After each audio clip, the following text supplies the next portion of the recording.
Welcome, everyone. Welcome to our program today. My name is Michelle Massey, and I am the Director of Public Programs at the Museum of Russian Art. And today we have a special program where we're going to be looking at a very limited time exhibition, a pop-up exhibition of medieval Russian sailboats. It's a wonderful exhibition that's popped right up within our main gallery, and it's only up through June 6th. So just a short amount of time, just a couple weeks. And we like to do this sometimes. It's a fun and educational and exciting way to bring some new life into the galleries and new people. And it's really such a joy. Now, because it's such a limited time exhibition, we also, Dr. Zavialova and I thought it would be a great thing to do a virtual tour of this exhibition so that we could bring it to more of you who maybe are not able to get to the galleries or are not local. So we're happy to share this with you. So today's program is going to be about 45 minutes and we're recording it today. So you will be able to share it with friends and family later. You are welcome to ask questions if you use your chat function, and those questions will just show up for Masha and I, and we'll get to those toward the end of our program. So we also have a number of other virtual tours and other concerts and virtual programs available on our website and on our YouTube channel, and I'll be sharing that link today. So feel free to gather in the galleries virtually and learn all about what has been in our galleries and what is currently on view now. And just to know that the galleries are open for viewing and open 7 days a week. And we've been really fortunate to have such a wonderful flow of people, a very safe place to be. And it's a wonderful, spacious gallery for your enjoyment. So we invite you to join us. We also invite you to engage with us via membership and other ways of donating to support this free programming that we've been able to give. And we're looking forward to having live events soon as well. So stay tuned for that. With that, I think I would love to bring my colleague to the program, our curator, chief curator and head of exhibitions and collections. She has been in this position for 13 years at the Museum of Russian Art and is such a talent and a treasure. She and I have been teaming up on these programs for some time and we greatly enjoy them. So with that, please welcome to our program, Dr. Masha Zavialova. Good day, everyone. And today we are starting and having another of our virtual tours that are about our exhibitions, current exhibitions in the Museum of Russian Art. And today we will talk about our pop-up show that have been scheduled to be here just for 2 weeks. But it's a unique exhibition that I personally love and enjoy very much. It's one of our more fascinating pop-up shows that we've had in the past years. Because usually, what is a pop-up show? A pop-up show is when you put together some photographs or print out large posters and you put them on easels in the center of the gallery amidst some other art. This exhibition is different. We've never done a pop-up like this. These are actual objects, artworks that are quite unique. This exhibition has about more than 30 models of sailboats and houses, medieval Russian sailboats and wood houses, mostly from the north of Russia. And let me start sharing my screen so that you can see the exhibition and the also. So now let me go full screen. And now I hope you can see the poster for the exhibition, but actually not quite the exhibition, but the originator of this exhibition, Captain Sergey Sinalikov, from whose collection these pieces come from. And there are three things to be noted about this exhibition that I would like you to keep in mind that are really important. And one of them, and the first and foremost, is that it's not just an exhibition that presents artworks and where a collector or a maker is present only through the art that he or she made and we show in our museum or in any museum. Here, the personality of the maker is really as important as the art, if not more important. And so this exhibition shows these unique models of medieval Russian sailboats, the likes of which we have not shown before, and some of the models of Russian timber architecture. But also the exhibition celebrates the life effort and endeavor of a sea captain. His name is Sergey Sinalikov. He has the many titles and awards. He's the distinguished traveler of Russia. And a list of his accomplishments is truly amazing. So he crossed deserts, he climbed mountains, and he's just in his 40s. He's still a fairly young person. And he also crossed seas and went around the world on these fairly small sailboats based on medieval designs. Sergey Nelinkov was born in northwestern Kazakhstan.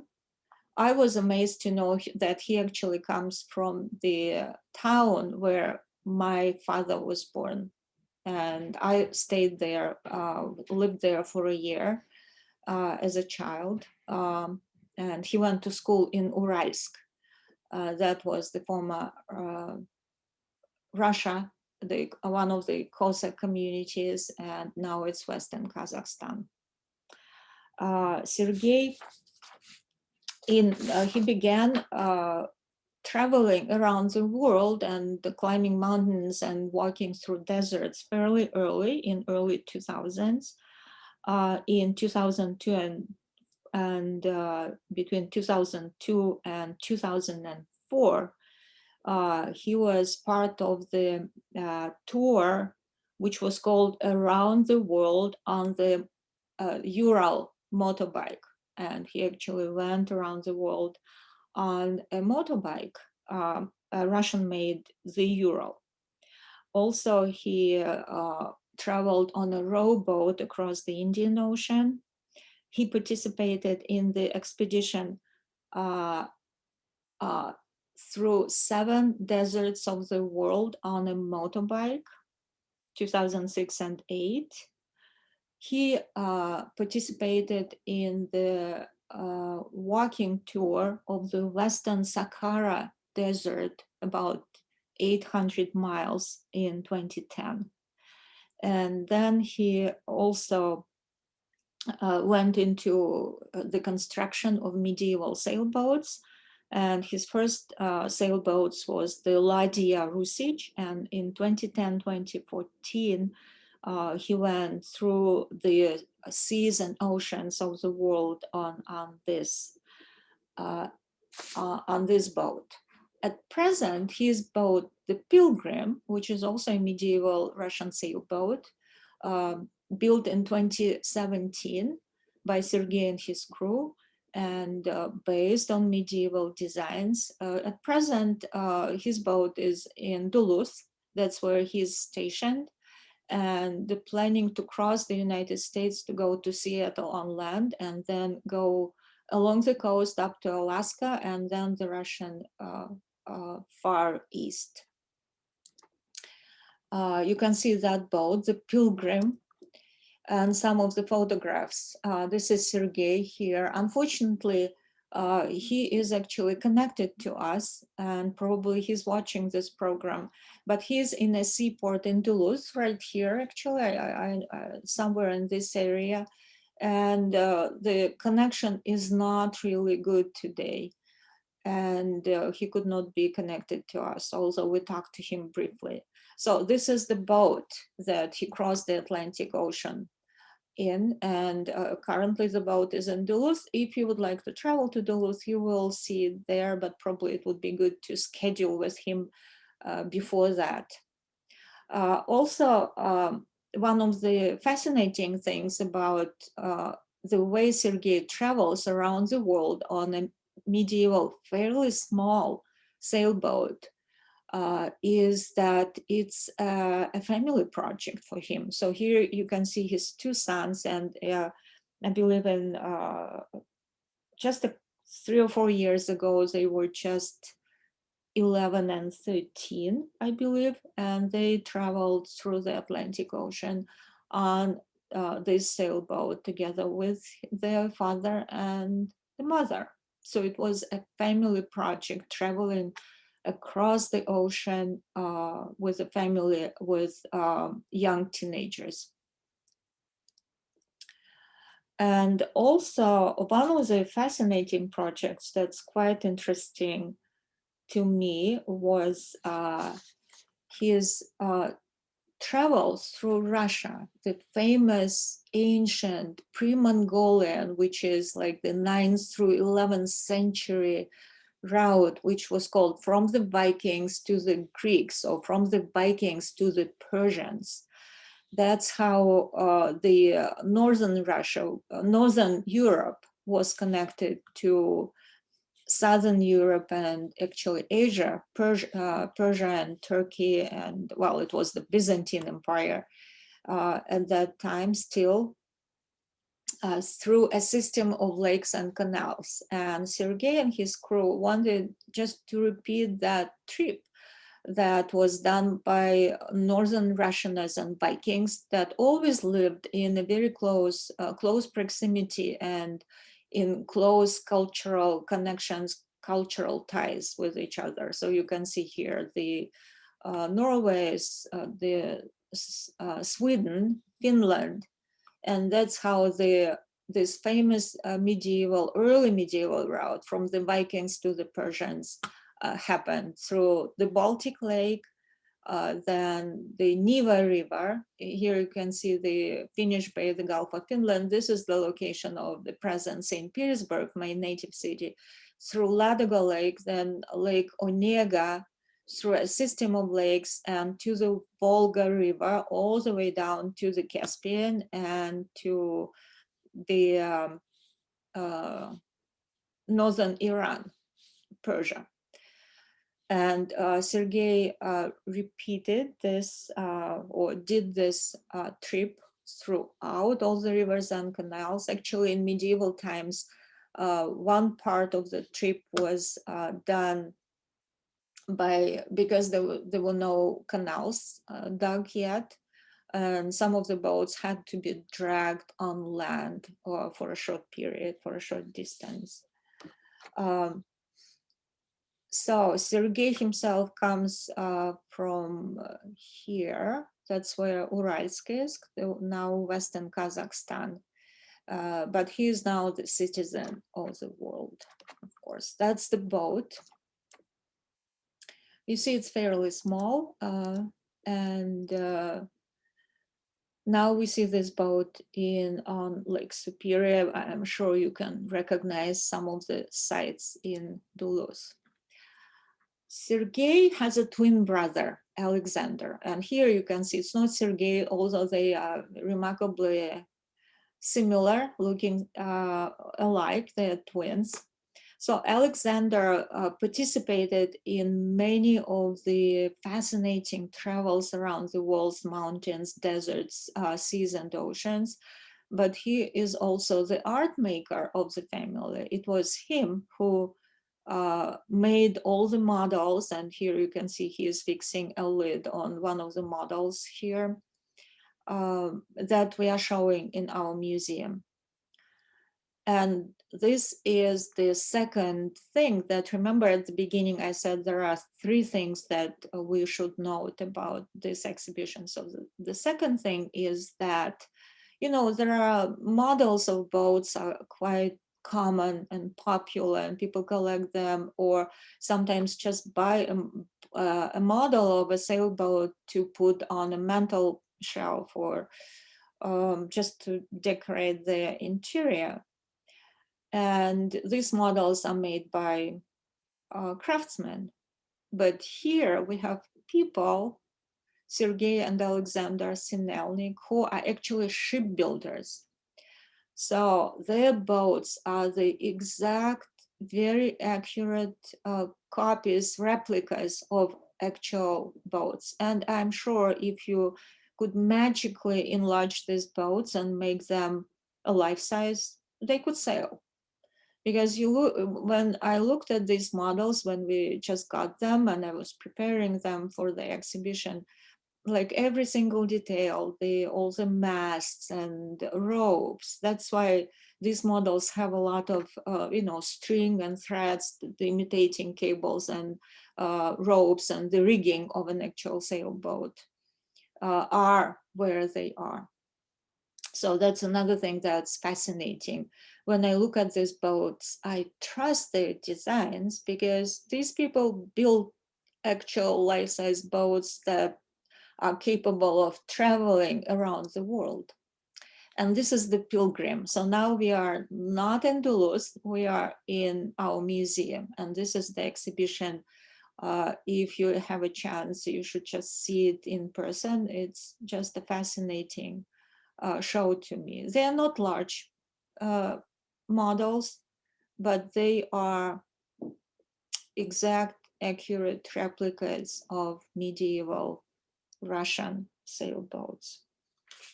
So this is the Pilgrim. So all of these boats, and this is the third thing that I would like you to note about this exhibition, is that if you look at the labels, you will see that all of these boats come from the Russian north. And why is that? Is it just part of what Russia had as far as large sailboats in medieval times?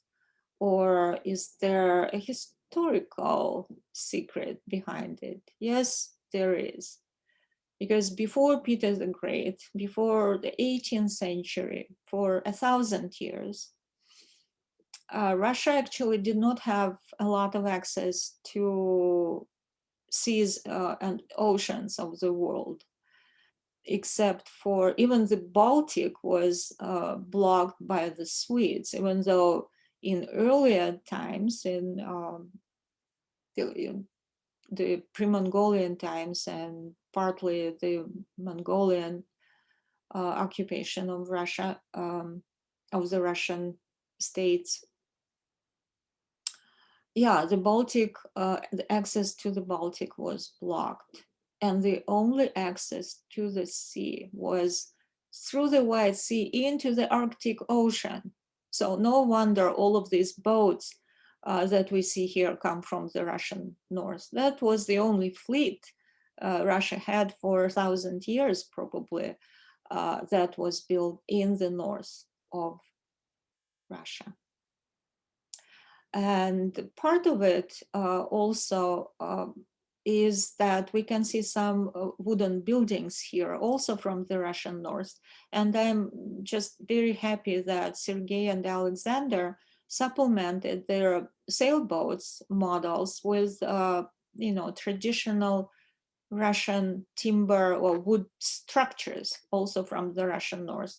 So here you can see a church, and next to it is actually a house, a log house of Peter the Great in Arkhangelsk.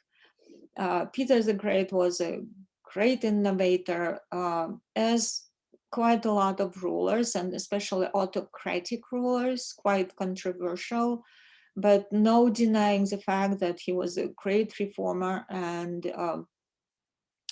he gained access for Russia to the Baltic Sea, began building a fleet, real commercial and naval boats on the Baltic.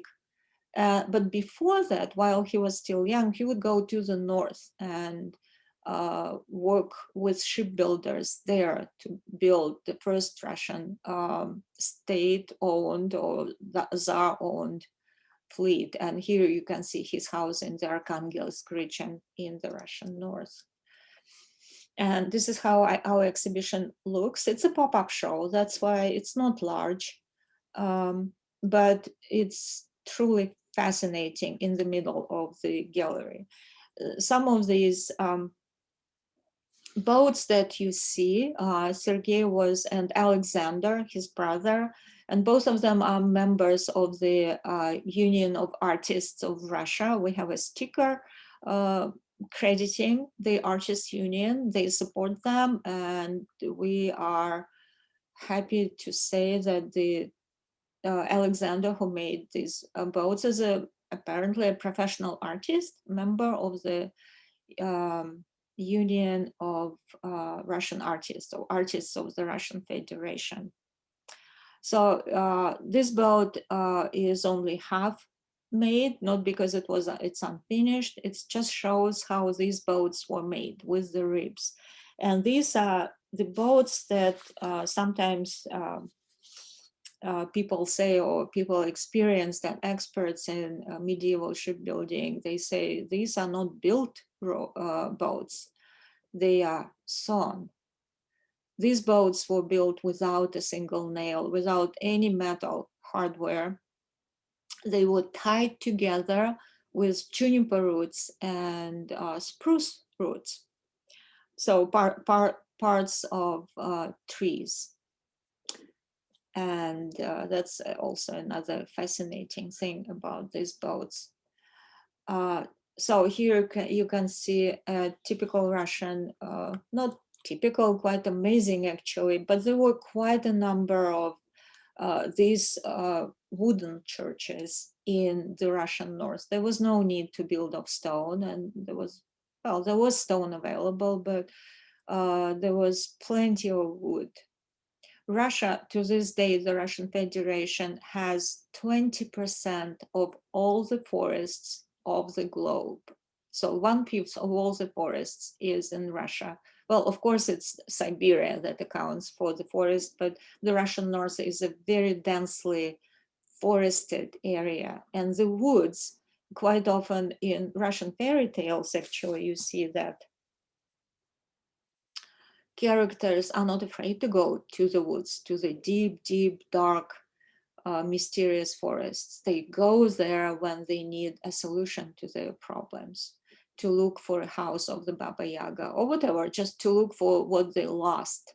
So the Russian woods are a welcoming place in the sense that they provided the livelihood of many, many Russian, Northern Russian or Slavic actually community, we should probably say Slavic communities in the north of the present Russian Federation.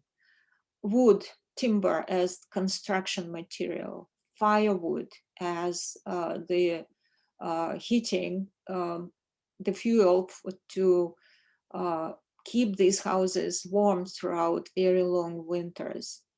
Berries and mushrooms, all kinds of roots to build boats, to tie boats with together.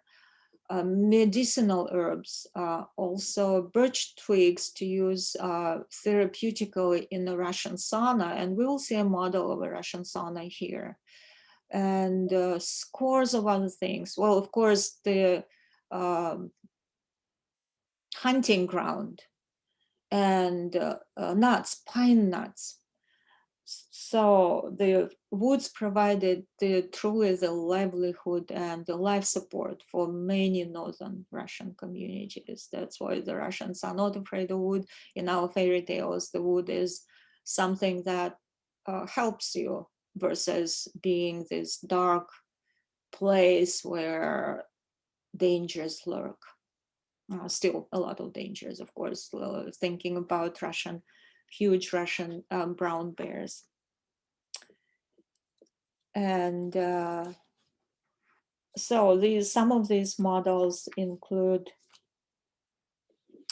little tiny figures. Really, these are not large. So you can see these are the two pictures of the windmill from the Russian north. The amount of detail is really amazing. These are probably not even well, a quarter of an inch, 1/8 of an inch, some of these objects, but these are different containers and tools and instruments that these people used. You can see a miller who runs the windmill, and all of his barrels and little instruments and tools that were used at that time. And this is a Russian sauna, really, to this day, one of the foundational moments of Russian culture. Russians, as much as probably the Finns, I could only compare the Russian culture, the way it places a sauna experience in the center of its cultural content, probably could be compared to Finland, I don't know, and probably not to any country. It's really the Russian sauna or banya culture is really unique. So you can see a Russian banya, and my family, my parents, when we had a summer place, we had a very similar banya. Only our the door was on this side. It was right by the lake. So you see, it's made of two parts. That's where it's like the dressing room, and that's the sauna itself. It's a steam sauna. It's not dry. Finnish sauna is dry, so Russian banya is based on steam.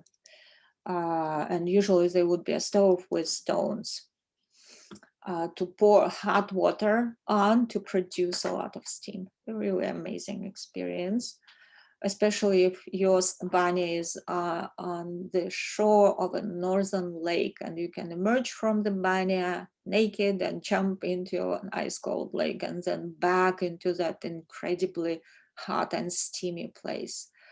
And this is just a small hut, a barn that could be used to store things and could be used as a small hunting lodge, or just a small but very well made house. Now we are looking at the house of Peter the Great, so quite large. The Tsar lived here, but Peter the Great was a person of modest tastes. Actually, when he began to build St. Petersburg in 1703, he lived in a log cabin similar to this. His cabin was really small, not that small, of course. He was the Tsar of a huge empire, or he turned it into empire. Called Russia, the Muscovite Russia, the Russian Empire. That was also him who renamed the country. But that's his house in Arkhangelsk.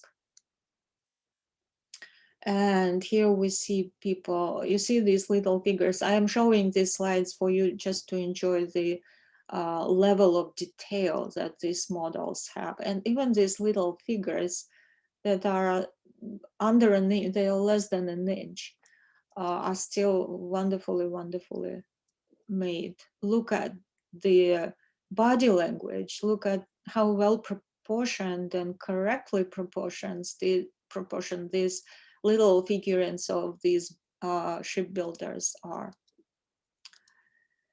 And here we have our largest case that has the largest amount of boats, has a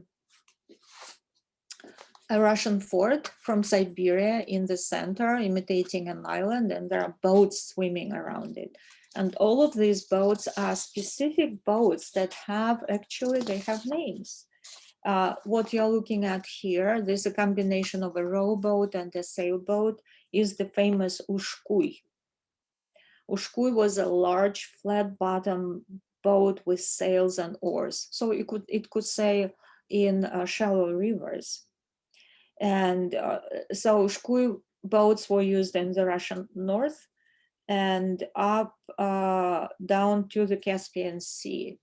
Russians would know the name Ushkoinik, a river pirate from Novgorod. So now we know where this word Ushkoinik, a river pirate, comes from, if there are any Russians who are listening to me. This is a ladya from Novgorod, a trade boat. So you can see little barrels here.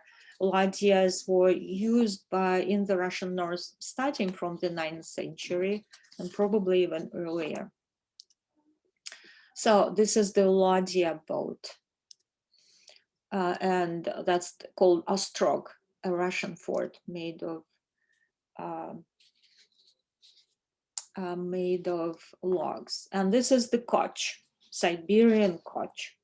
Koch boats were actually icebreakers, the earliest icebreakers in the Russian north. The hull of these boats, they called koch, you can see I put the name of the boat here, were ice strengthened with double planking, and the body line was rounded. So they, in a sense, they were called icebreakers, but they were not icebreakers. It's just the body line of the boat would make this boat pushed out to the surface when squeezed by the ice in the Arctic. And these other boats, like many other boats here, were built without nails or other metal hardware. They were held together with juniper roots and sometimes hemp fiber rope. Russia grew a lot of hemp for ropes. It was a slightly different kind of hemp. You could not use it for medicinal purposes. Russia actually exported throughout centuries a lot of hemp rope to Europe. So this is a sawn boat, a koch. That you can see it closer. These boats were also used for fishing, I believe. And this is a carbas. You see, these boats are not just some kind of models, but they are specific types of medieval Russian sailboats from the north. So carbas was a sailing boat of medium size, widespread in the Russian north and Siberia from the 15th to the mid-20th century. They were built from pine and spruce. And I should say that out of the trees that are common in Russian forests, large pine, spruce, and then birch and aspen trees are the most common. Russia is a northern country, so oak and maple don't make it to the 5 or even 6 most common trees in Russia. So it's pine, larch, spruce, fir, birch, and aspen. So these boats, the karbas, were used by merchants and fishermen of the Russian north, and these boats would go into the White and Barents Sea, venturing into the Arctic.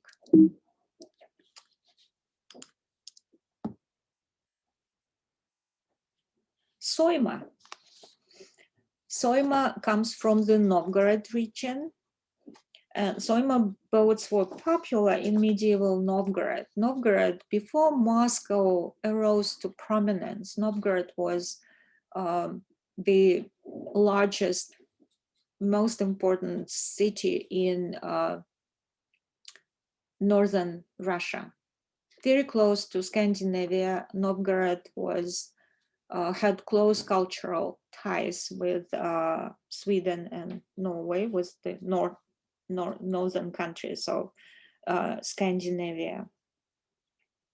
And these boats, the Soima boats, went to Lake Ilmen, Ladoga, and Onega. These are the 3 important lakes in the Russian north. Ilmen is very close to Novgorod and other lakes. And the fish that they caught there would be northern pike. Everyone knows this, but there are some other kinds of fish that I haven't heard being caught here, but probably those who fish would know them. They would be zander, ide or id, and burbot. Never heard of this fish in English, but I know them well in Russian. My grandfather was a great fisherman. He could fish anything out of everything. And these boats quite often, these northern fishermen's boats, fishing boats quite often had large containers in the hull of water, and the fish, it was of course before refrigerators. So a lot of fish was transported, especially on long trips, had to be transported back into the port alive. So these boats had large containers of water to keep the fish alive and bring it fresh to the table of medieval Novgorod. This boat is also a sail, just a northern type, one sail and oar and rowboat. And again, this ladya, probably the most common type that people know now. So Koch, Soima, are Karbas are more exotic names, even for a contemporary Russian-speaking person. But the ladya is just a famous name. Actually, one of the chess figurines, chess pieces is called a ladya in Russian. So this is a larger ladya. You see there is a window here, so it's quite large. Also, just more of the models that we have. This is a boathouse. I am just so fascinated with these little figurines and how well they are made as far as the anatomical proportions of the human form. Little bell. So it's a boathouse. There are two little, and they are tiny. It's not like our art maker, our craftsman, woodworker, Alexander Sinelnik could really exercise his knowledge of the human form building large figurines. No, they are really less than an inch. They are tiny, tiny, well-made figures. So here we see the logo of the Union of the Artists of the Russian Federation, just to give them credit for the support of the brothers. And here you can see our the largest case of the exhibition, where you can enjoy looking at the medieval boats. And now I will stop sharing my screen and we will be happy to take some questions. Unfortunately, I think Sergey is unable to be with us here because today in Duluth on the lake, the connection is not great. As happens, that happens. As Right? it happens, it's windy and all the antennas are, blowing in the wind. It's a situation of in transit. Well, since Sergey can't be with us, I wonder if you might be able to tell our viewers today a little bit more about the origination story of how Sergey and these models came to the Museum of Russian Art to be able to be a pop-up exhibition. Actually, the connection here was our musical director, Denis Evstuhin, who saw that boat, became familiar with the project. Yeah, and just talked to me about it. And I went to Duluth. Well, I was up north, and when the boat was there, I actually looked for it all around, but they already took it to the marina where the boats, it was last fall, the fall of the previous year. I didn't see it, but I've known about it for almost a year by now. And we talked to Denis and Sergey, and I thought that it would be just a great idea to do a pop-up show, since they have this little traveling exhibition, and they thought about it too. So it went both ways. So Sergey has all of these models on board of his Pilgrim boat.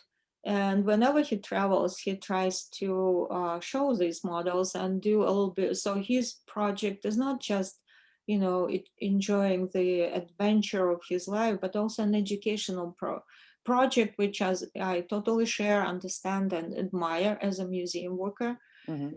And he shows these models across the world, in Africa, in Australia, in New Zealand, and here in the United States. So wherever he goes, he's happy to share the skill, the wonderful artworks made by his brother, and mostly his brother, and also the fascinating history of Russian sailing in Mhm. medieval times. It was really exciting to have them here with us in the galleries, even though I couldn't really, I don't speak Russian, so I couldn't understand what they were saying, but they were here with us quite a bit in the installation process. Can you tell us what it was like to work with them? Well, Sergey is, it's he's a sea captain. The way Mhm. I imagined it from my childhood, I read a lot of. That's what I thought too. Yeah, he's not into earthly mundane things, but Mhm. he's great to talk to and really very inspiring. And yeah, um, he's really I had some conversations with him about what it is to sail on a boat. I was curious about his experience with his family. Mhm. That I think for him it's so natural to have a family on the boat. He doesn't have it always. That it was just, he said, yeah, it was okay. But also I was fascinated with the storm situation in the sea, because this boat, the Pilgrim, looks really, small. It's It's not large. small. Mhm. It's just, I think it's just 30 feet long, and which is really small for the boat. And he said that if they were ever caught in the sea in a big storm, that would be the death of them. So Mhm. basically, with the weather forecasts now becoming more and more accurate, they just try to stay away from these high seas, from the open sea and ocean, if there is a huge storm coming, because this boat would not stand a chance to survive a Mhm. really large storm. But just waves and milder storms they have weathered uh, in the sea. Also, it's a small boat, and this thing I did not realize. I didn't even ask him this question, but he began to talk about it, because probably it's on his mind uh, a lot of times when they're out in the sea, is the psychological health of the crew. And Mhm. that I wouldn't, like I wouldn't. And then, of course, yeah, it's what, 7 to 10 people in very close quarters and very close proximity to each other, day and night, sharing everything, work and leisure, and meals and toilets and Right. hygiene, everything. Like there is no getting out of each other's presence Mhm. further than what, 20 feet. A tiny space in the middle of a vast, vast Yeah, ocean. yeah. Yeah. But it seems that Sergey, with his very optimistic, very high energy, very outgoing, very easygoing, it seems that he pays a lot of attention to the psychological hygiene, psychological health of his crew, and that's why he talked about it. And it was fascinating to know that this is one of the, it's not just how to, for me it was like, well, how do you sail these sailboats? It seemed Right. like, a rocket science to me. But he said, well, no, actually it's just pulling a couple of ropes here and there every once in a while. It sounded so easy in the way he was talking about it. For me, it was, of course, it's different. He said, no, it's no problem to sail a boat, but keeping your crew on good terms and in good shape, in good health and good mood, is really what is important. I And think that that so, made him really a fascinating, it added a layer to how fascinating he is. And then, I mean, it's notable that his crew was his family at one point, yeah, and he crossed the teenagers. Atlantic with the young teenagers. I think they were 11 and 13. His two Remarkable. his wife that helped him throughout the way, not just Right. cooking, but standing watch Mhm. and just helping with running this medieval sailboat. Uh, Incredible. We have a question here about the shipping. How I don't know if I saw the vessels that they came in. Can you tell us how they arrived to us and what they were? Didn't he carry in like a plastic crate or something?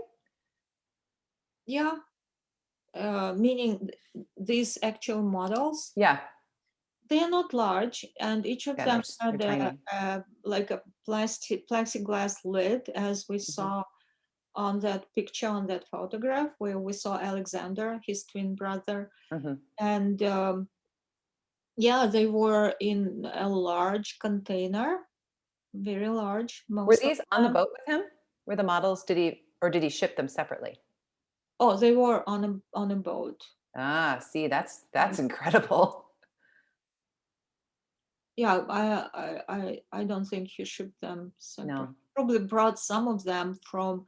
He brought some things.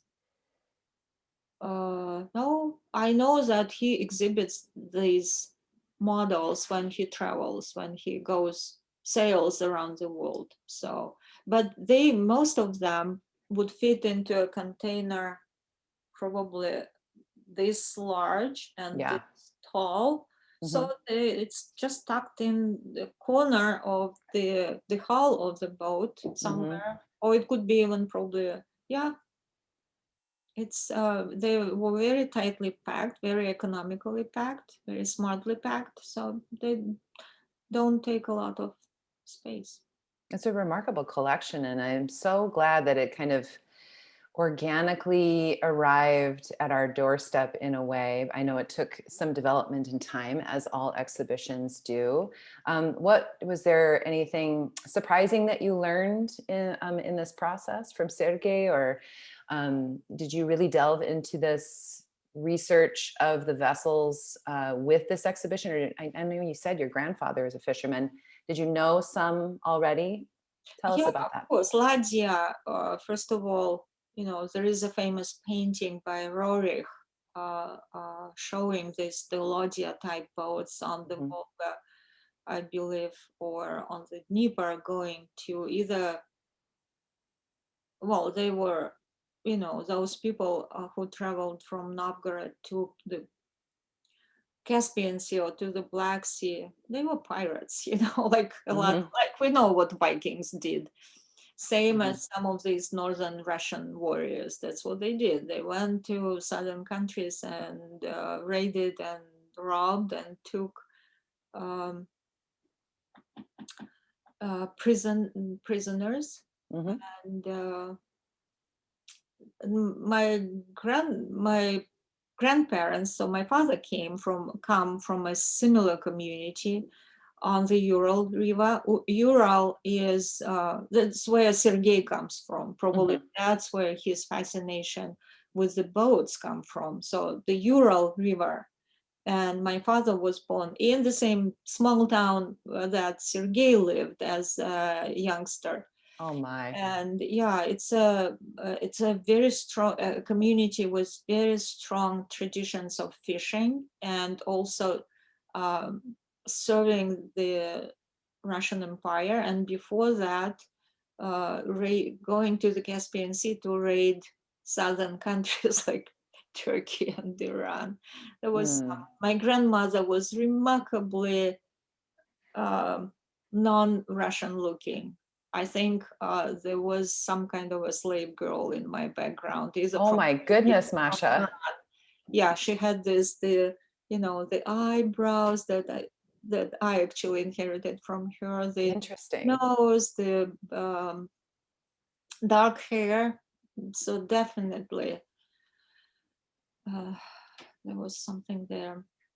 Fascinating. Well, I think that we're coming up on our time here. Did you have any other comments that you want to make? I just want to say that as Masha mentioned in the beginning, that if you have the opportunity to see this exhibition in person, it really, I mean, the energy of Sergey and his brother is really in, it's like the salt water in the air is in these models. So they're really wonderful to see in person if you can. Do you have any other final comments for our audience? Yeah, so one of the things that when I was working on installing these boats and looking at, they are not large. That's why they may look large on my photographs, but they're not large. That's why they can be packed into one large container.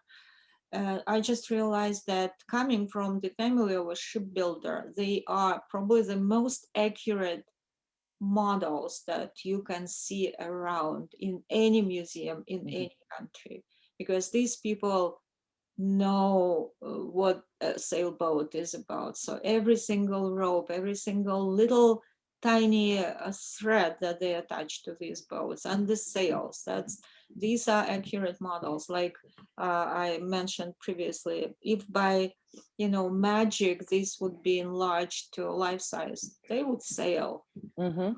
So that's, you look at these models and you just trust them. You know that this is how that boat looked. Yeah, so it's really worth checking. Absolutely. I think this illustrates what I know to be true about you. And I know our museum goers, our members know this about you too, that you put a lot of thoughtful research, and there's this organic excitement that is in your work that really, I think, is a testament to the beauty in our exhibition. So it's such a pleasure working with you, Masha. This exhibition is incredible.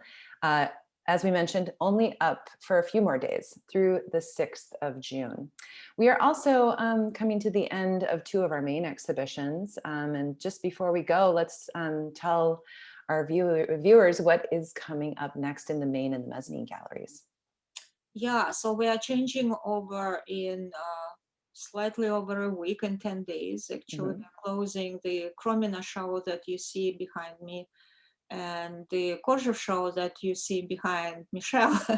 That's right. Mezzanine, I'm in the main level. And so where I am in the main gallery, we are going to show the work of an incredible graphic designer, Russian origin from St. Petersburg, fought in the Civil War as a youngster. He was 19, 20, then the Civil War came, 1918, had to flee Russia through Constantinople, went to Paris, had to start from scratch, worked as a backdrop painter for the Ballet Russe, and also did all kinds of graphic design, books, commercial design, posters, advertisements in Paris, and did some posters for the contest of a Russian charity event for the Russian emigres, and his poster got the first prize. And who do you think got the second prize? It was Picasso. Pablo Picasso got the second prize. And that launched his career in a way, at least in our minds, because Picasso was not the Picasso that we know in our century back in the 1920s. And moved to the US and became the art director of Harper's Bazaar. And his innovative look at graphic design of a magazine really contributed to like the whole generation and the whole, it opened up a new era in graphic design overall in the West and in the East probably. So we are going to show some of his posters, book illustrations, some commercial designs, some photographs in the main gallery, a fascinating show of an artist who designer who people don't know a lot about. Alexei Brodovich. Yeah, Alexei Brodovich, the designer of the avant-garde. And upstairs we will show, I think, 7 or 8 artists from Belarusian art We have never shown it before. A fascinating country that has been governed or led by one person since the 90s, who claims to be a democratic president. He was elected in the 90s, this is true. Stayed in office for decades, so it's Belarus. Mhm. The art is amazing, so I encourage and urge everyone to see the beautiful art from Belarus. So It's coming beautiful. from a local private collection Mhm.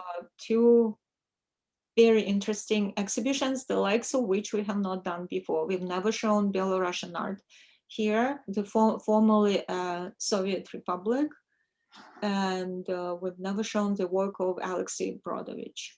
I think they're going to be fantastic. And both of those exhibitions open on June 26th. Is that correct? Yes. So you have just through June 13th to see the exhibitions in the main and mezzanine galleries, and then we'll go into a transition time. So, plan your visits accordingly. And yeah, we always something exciting going on here at the museum, right? Yeah, so these two exhibitions I'm really excited about, and the Belarusian art was a discovery for me of these artists. I didn't know, I know this collection, I saw it a couple of years ago, but it's been improving and it improved, with collectors that are active collectors. So every time you check their collection, there is something different, and these developments can go in many different directions, but this collection has been really worked on, greatly improved, and has some really beautiful pieces of Belarusian art. Very From exciting. Belarusian artists of the last 4 decades, from the 1980s to 2010, I think the 2015, roughly. Great. There's a lot to look forward to. So like we said, there's always something going on at the Museum of Russian Art. We change our exhibitions quite regularly. You can stay in touch with us via our e-newsletter, which you can sign up for on our website. Our website is TMORA.org. We also have a wonderful online gift shop, and our gift shop is open 7 days a week in the galleries. shoptimora.org is the link for that. So it's been a pleasure being with all of you today. We will be posting this video of this presentation on our website as well, so you can share. We appreciate all the support, and we appreciate being able to bring our exhibitions out to all of you. With that, I think it's time to say farewell. Thank you, everyone. You want to say goodbye, Masha? Yeah, thank you, everyone. And no matter how large or small our virtual group is, we will do our best. We will show the beautiful art that we have, open up some behind the scenes information and knowledge and sites and photographs. So it's been truly a pleasure to do these virtual tours. Yeah, we love doing them. So thank you so much, and we will see you again next time. Have a great day. Yeah, have a great day. Bye.